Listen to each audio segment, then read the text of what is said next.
Donald Trump's second state visit to the UK arrived with high stakes, drawing the attention of both the British public and the international community. The anticipation was palpable as Air Force One touched down at Heathrow, with crowds and media eager to witness the unfolding events. Security was tighter than ever and nerves ran high at Downing Street, where every detail was scrutinized to ensure nothing was left to chance. Prime Minister Sir Keir Starmer's invitation was a calculated move, an opportunity to reinforce the UK-US alliance post-Brexit, but also a diplomatic minefield given Trump's unpredictability. The world watched as the two leaders exchanged pleasantries, aware that every gesture and word could have global implications. The British government's main goal was clear: secure meaningful dialogue on trade, security and technology, while avoiding any headline-grabbing gaffes. Behind closed doors, officials worked tirelessly to keep discussions productive and focused. As the visit wrapped up on September 19, 2025, relief swept through the Prime Minister's office. Staff who had worked late into the night finally allowed themselves to celebrate a job well done. Careful planning paid off, no major incidents, no diplomatic disasters. Both sides emerged satisfied, with new agreements and a renewed sense of partnership. The visit, once a source of anxiety, was now seen as a triumph of British statecraft and a positive step for the UK-US partnership, setting a hopeful tone for future cooperation between the two nations. The contrast between Starmer's methodical, measured style and Trump's unpredictable, headline-driven approach created a diplomatic balancing act that demanded constant attention and finesse from both sides. While Trump often thrived on spectacle and bold statements, Starmer's team worked behind the scenes to maintain a sense of order and stability, ensuring that public interactions remained cordial and productive.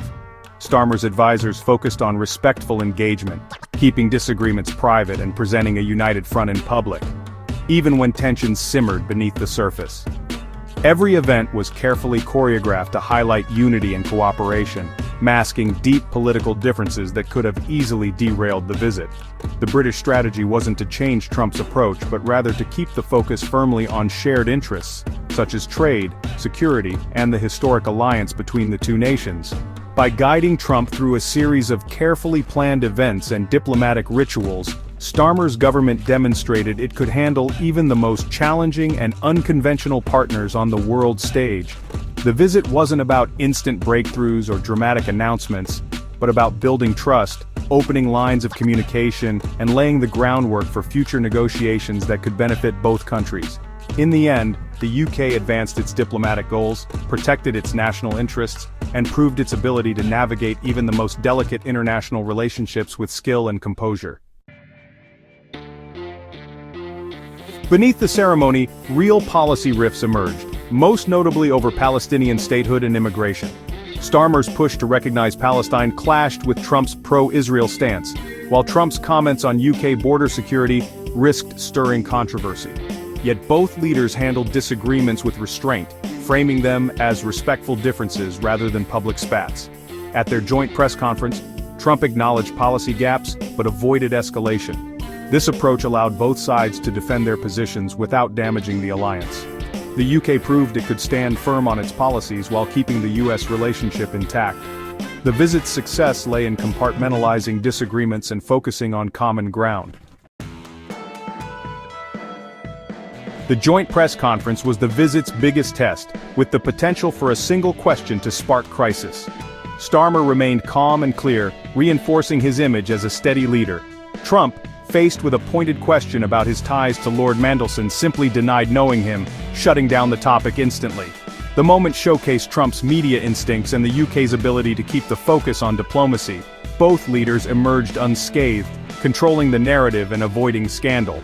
The press conference, once a source of anxiety, became proof of the visit's success. Headlines focused on diplomacy, not drama. As Trump's visit drew to a close, a sense of renewed optimism began to take hold in Downing Street. Many officials believed that the UK-US relationship was finally entering a more stable and constructive phase, after years of uncertainty and shifting priorities.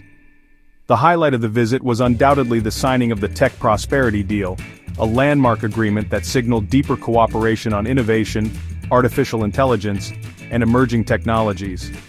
More than just a policy win, the deal symbolized a new willingness for the two nations to work together, even when political differences remained. The visit also gave the UK a vital opportunity to assert its positions directly to the US leadership on a range of issues, from the ongoing conflict in Palestine to the complex world of technology regulation. For post-Brexit Britain, this kind of direct engagement is more crucial than ever, as the country seeks to project its influence and shape global conversations. The visit laid a stronger foundation for future cooperation, showing that the partnership can weather disagreements and adapt to new challenges.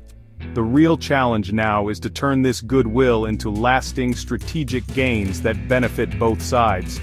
This week proved that, despite the ups and downs, the UK-US bond remains resilient, adaptable, and ready for a new chapter in their special relationship.